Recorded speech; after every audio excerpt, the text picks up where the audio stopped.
Thank you for allowing me to present to you today. Covalon is a medical products company that provides innovative and cost-effective solutions that help solve real clinical problems for clinicians all over the world. Our products are loved by patients, and as well as the nurses and doctors that use them, because our products are focused on reducing pain, preventing infection, and promoting healing. They're just better products than what is used today. We have been in business for more than 20 years. We have been developing our life-saving products that are used in the areas of vascular access, advanced wound care, and surgical procedures. We also work with big medical companies to develop products for them that are focused on killing bacteria and helping to prevent infections when patients are in hospitals for procedures. And our business is focused currently predominantly in the United States, but we also have a business in Canada where we are located, just outside of Toronto, Europe and Middle East, and also in Latin America, in South America.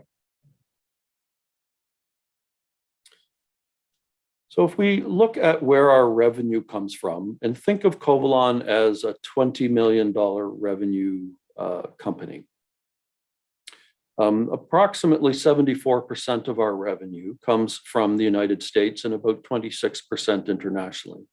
And in the United States, we enter the market through two channels. One channel is targeted at long-term care and home health care. And we have distribution partners, some very big names that have presence not only in the United States, but in other countries in the world as well. And some that are that are distribution partners that are very specific to wound care products, which are the main products in our portfolio that go through that channel. We also have a growing business, which I think is a growth opportunity for us in hospitals that we sell into directly. And so right now we have about 60 major hospitals, 200 or so if you add up all of the clinics and hospitals that buy products from us. And we have a database of about 1,500 hospitals that we have strong access into. And that's an opportunity and a big growth opportunity for us at Covalon. And then internationally, we enter into exclusive distribution relationships with companies. And we have about 15 major distributors, 10 or 15 in about 20 to 30 countries in Latin America, the Middle East, and some parts of Asia. Unfortunately, we are not predominant in China. When we look at at what our products do, they target two areas of infection. One area is infection prevention and vascular access, or we call them bloodstream infections. And the second area is surgical site infections. And we have products that are used on a post-surgery basis. And then we also work with big medical companies to help turn their devices that go into patients into devices that, instead of causing infections, can help kill bacteria. And then in advanced wound healing, we are focused on really chronic wounds that will not heal by themselves. So think of diabetic ulcers, think of surgical wounds and traumatic wounds that are non-healing, and also wounds like serious burns. So when we go into the hospital, there's always a risk of infection going into a hospital. And we hope that if we have a loved one in the hospital, that they're in an environment that looks very much like this, even though this is a newborn child, which is one of the focus patients of our products. It's a very nice environment. The reality is that when patients are in an intensive care unit in a hospital, doesn't matter whether it's United States or anywhere in the world, it looks more like this. And since COVID-19, infections and bloodstream infections in intensive care units are up in the United States approximately 63%, which is tragic. It is really taking us back about 5 years or more of good progress that has been made in trying to reduce infection rates now that they have climbed again. Healthcare workers are stretched very thin. And as we look at this poor child who is undergoing treatment, I can already see on this patient at least 10 different ways that this patient could get an infection and where our products can help reduce those. So when we think about infections, is it a big problem? In hospitals in the United States, about 1.7 million people get an infection every year. They go in for a procedure, they might be having a surgery, or they might have cancer or some other reason why they are in the hospital, and they get an infection. 100,000 of those people die. And the thing that is very interesting in the United States is these infections are not insured. And so they're paid for by the hospitals that where the patient went in for the treatment.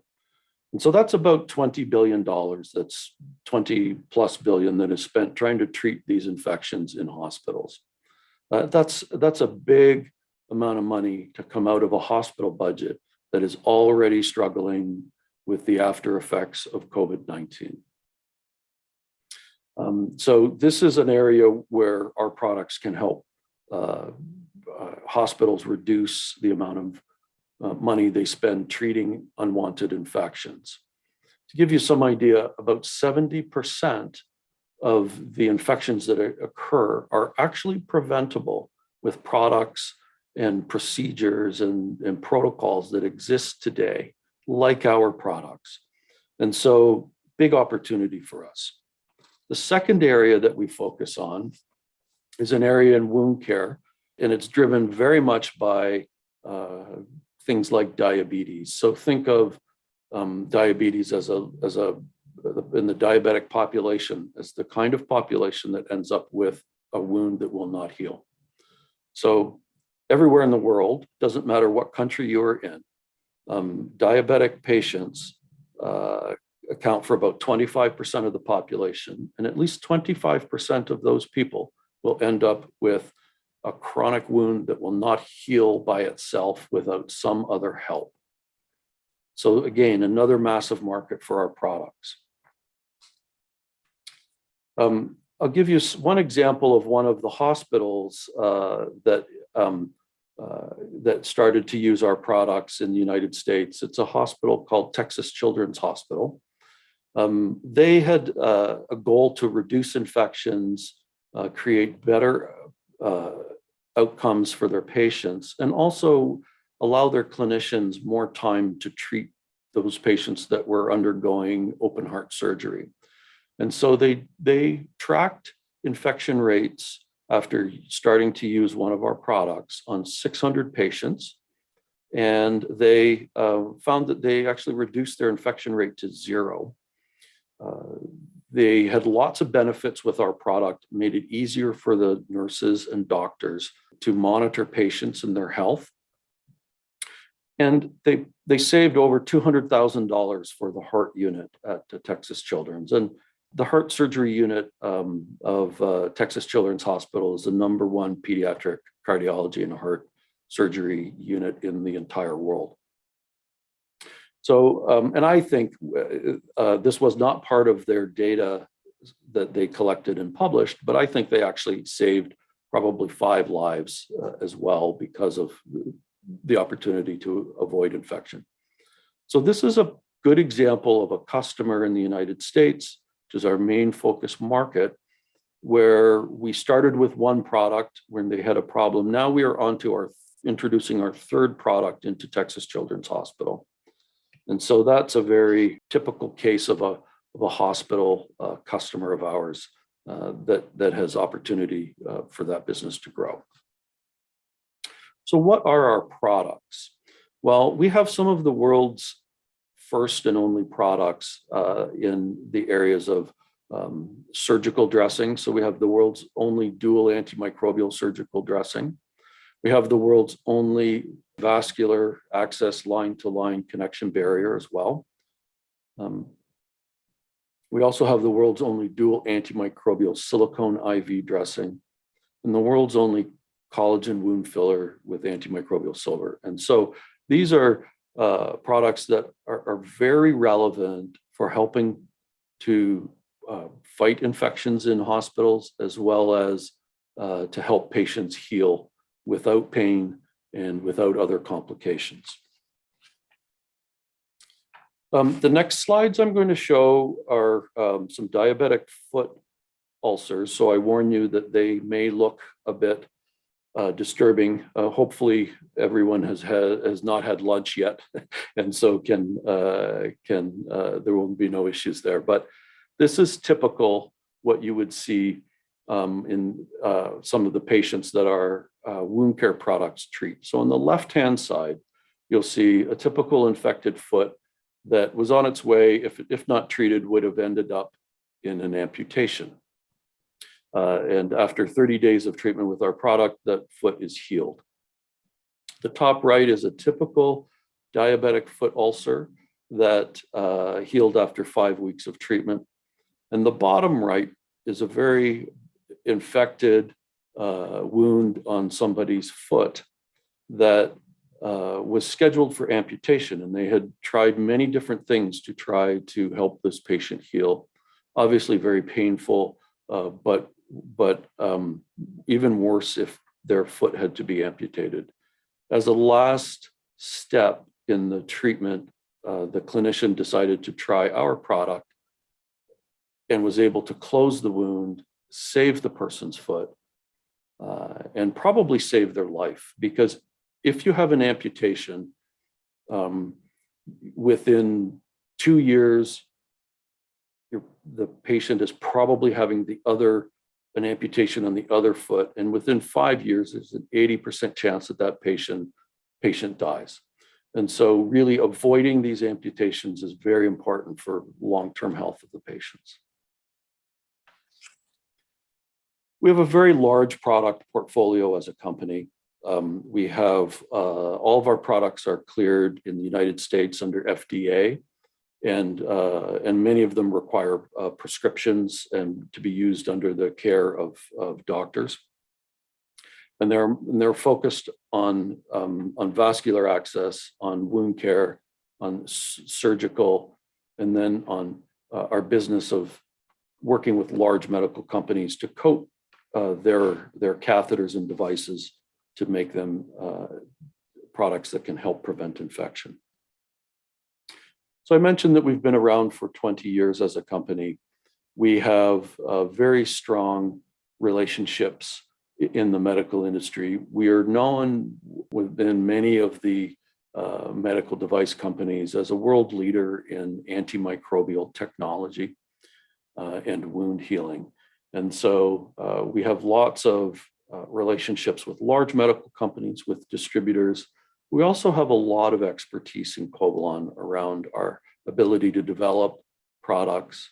We have very strong intellectual property, and we have a very skilled team in our quality and regulatory in bringing our new inventions into the market.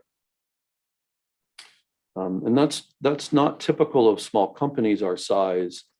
So it's one of the benefits that Covalon has developed and the skills that Covalon has developed over the years.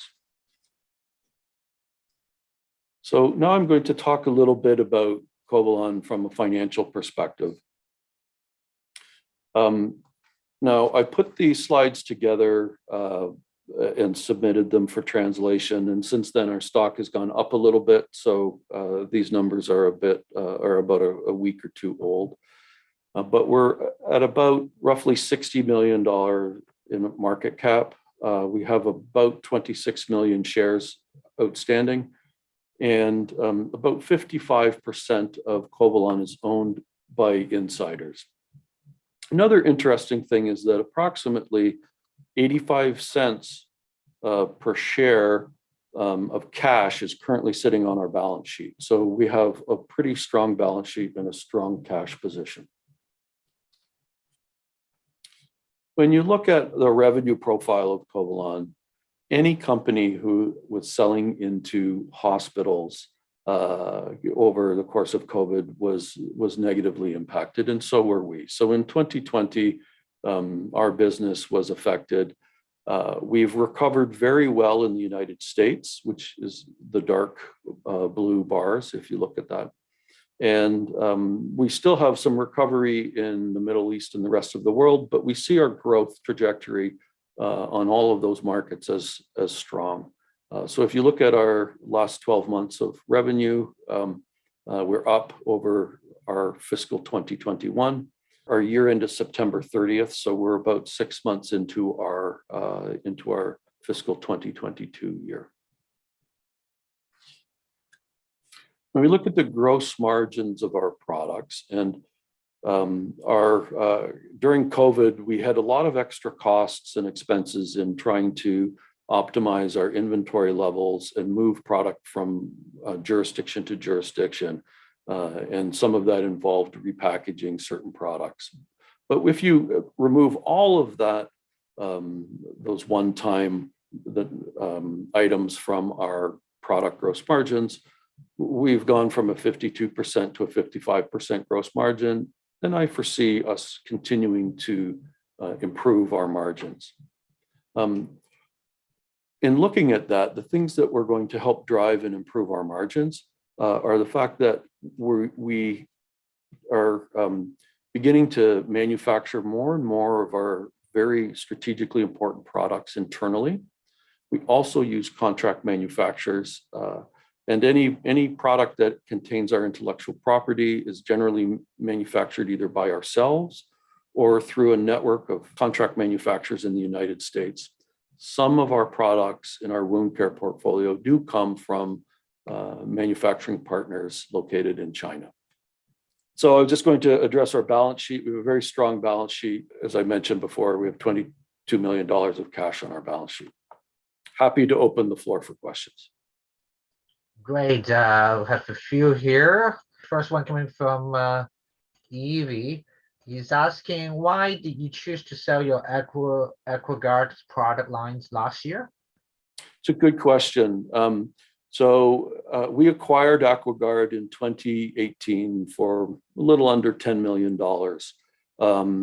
We got an offer to buy the AquaGuard product line for $38 million. So more than 3 times what we had paid for it. It was a non-core product, and it contained no intellectual property. So there was no barrier to entry.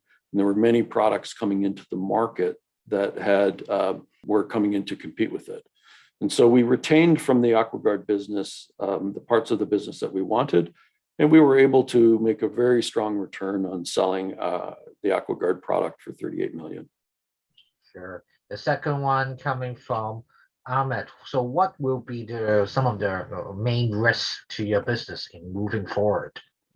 So unlike a lot of companies that are small medical technology companies, we have de-risked a significant part of our business. So our risk is not in intellectual property. We have lots of intellectual property. Our risk is not in our ability to get products cleared into the market. We already have a large portfolio. For us, our risk is execution. It's building out the hospital base in the United States, and it's continuing to grow our international distribution. Beyond that, we have more cash on our balance sheet than we need. And so from that perspective, we're in a very strong financial position. Sure. The next one from Modu. What's the reason for the recent rise on your share price? We announced a normal course issuer bid, and that's a share buyback. The board felt that our stock was undervalued, and so we began to, after we released our results, a program of repurchasing shares for cancellation. As well, I think we've been doing some more investor relations and talking to people much like yourselves, that in the past we had not done very much investor relations and presentations. So in the last 2 months, I've done more investor engagement than I have in the past 4 years. So I think that's also contributing to the interest in Covalon. Sure. One last question. How do you adapt your business during COVID times? So we've switched completely from what used to be 70% of the sales in medical devices were done face-to-face in hospitals. That is entirely switched to more than 70% done through virtual and digital engagement. And so we have hired some strong leadership to help drive our digital engagement, our digital training of clinicians and hospitals. And so we've really switched a lot of our lead generation and business development into a digital engagement compared to what used to be in person. And so and the other thing that's driving a lot of our business is just the absolute crisis that's existing with infections going up 63% in intensive care units. Great. Thank you for your time, Brian, here to answer all the questions and to share with us your company's growth potential. Thank you very much I'm honored to be able to participate in this event. Thank you. Thank you.